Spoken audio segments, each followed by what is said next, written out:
This camera being gentlemen. By the way, you guys can talk to each other and look at each other during it, so it's not like. No, I'll be talking. Yeah. Yes, Josh, you're totally correct. I am like that. I am.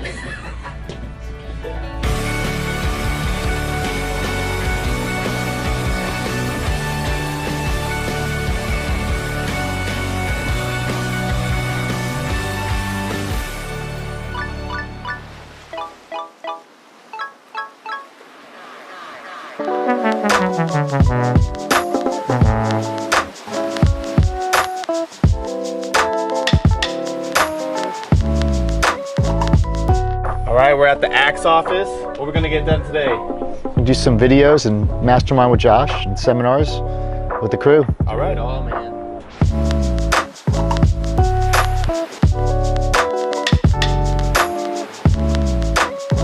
The biggest thing we wanted you to do would be on consistency, like over time, consistency over time. So do like, even if we did 2 videos on consistency, I got it. In practice, then in life, and then videos of it.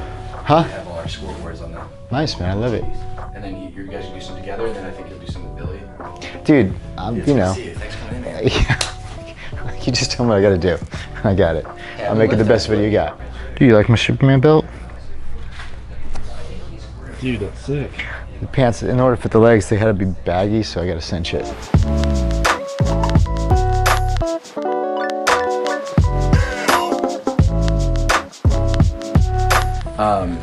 So yeah, I'm gonna have Joey come in. We'll knock out a couple of those, and you can just. What do you want me to stand, or? You can just stand right behind this desk, and your Facebook on the whiteboard. You have a good handwriting? Mine is like horrible. I haven't written in years. Yeah. Seriously. So. All right, you got me. Testing 1, 2, 3. Good, good. That's the main camera right there? This one, yes. Good, gotcha. Hello heroes, it's Dr. Zaino. I'm going to be talking about consistency in practice.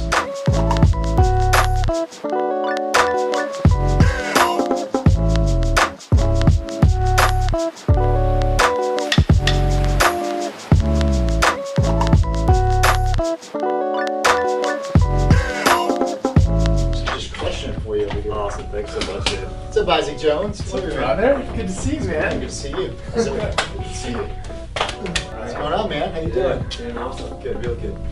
Consistency in your practice, like that's phase 1 where, hey, I'm building it, I'm trying to get to the point. Then I did, hey, consistency in staging out. Like, here I built this practice, I'm grieving my potential. Now there's a different system to now get out. Because I can't do the same thing that built it. And because I only know that one way to build it, if I don't have the coaching and the systems and the direction, I'm gonna grieve my potential. I just told my story. Good morning and all that other stuff. So how do we get out of there? Well, you know, number 1, what happens if you stay in and you were called to come out, right? Yeah. That's Josh's perfect example, Isaac's perfect example. So you're either gonna sit there, get depressed at home and your potential, or you're gonna learn a different strategy. Like you said, it's not the same. I can't do the same thing that built my practice to get out of my practice. And that's what you guys do. And that's why I said that's why I felt you guys were very strong for that guidance. So that's the 2. Cool.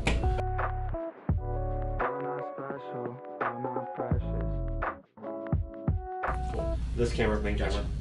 By the way, you guys can talk to each other and look at each other during it, so it's not like. No, I'll be talking. Yeah. Yes, Josh, you're totally correct. I am like that. I am. Hey guys, Dr. Josh Axe here with Dr. Chris Zaino. Chris, good to be here with you, bud.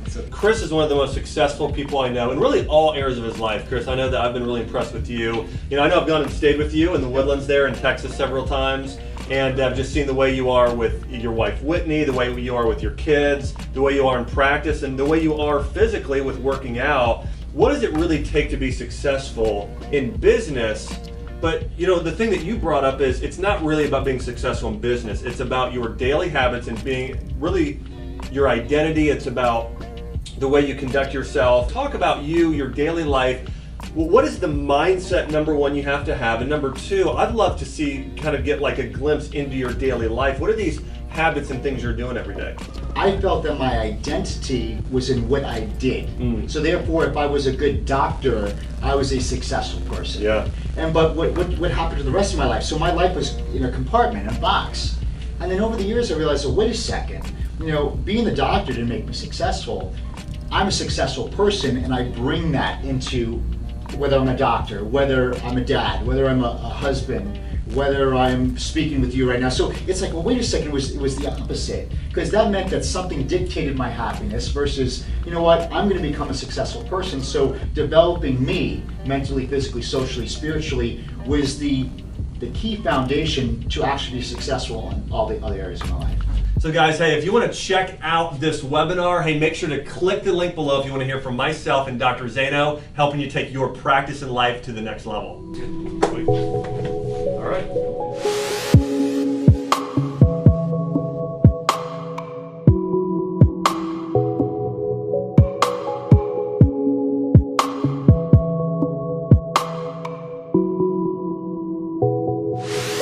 Better find yourself, they say.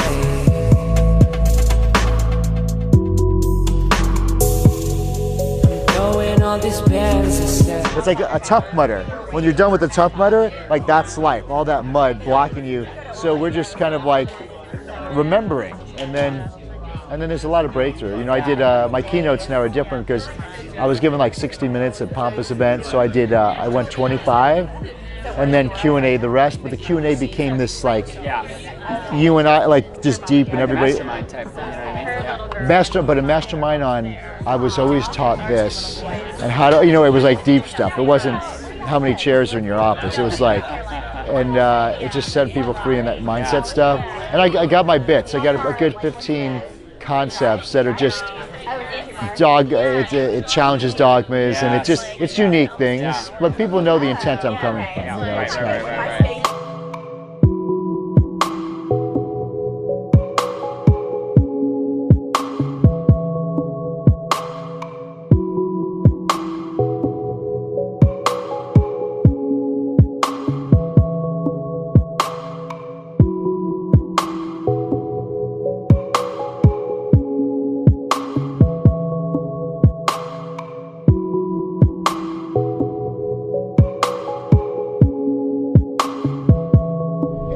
Like you do what you're told, and the first kid does what they're told because they need the approval of the teacher. They want to do the right thing.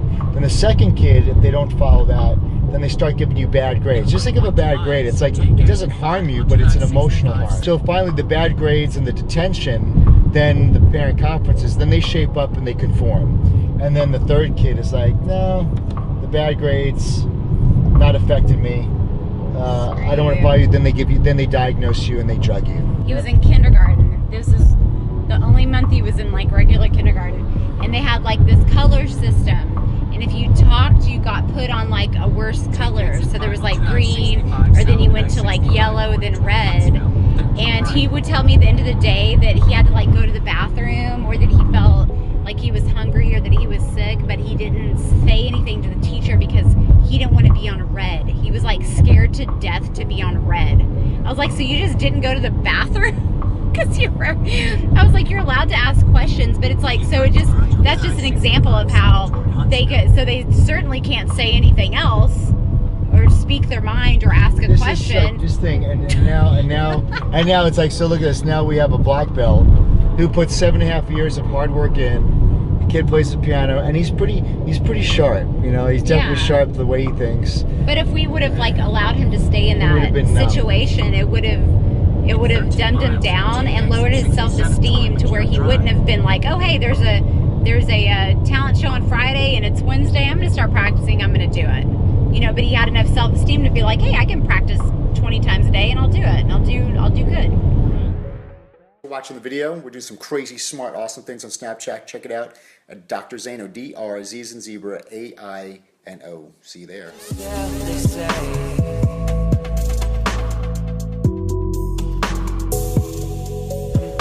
All these bands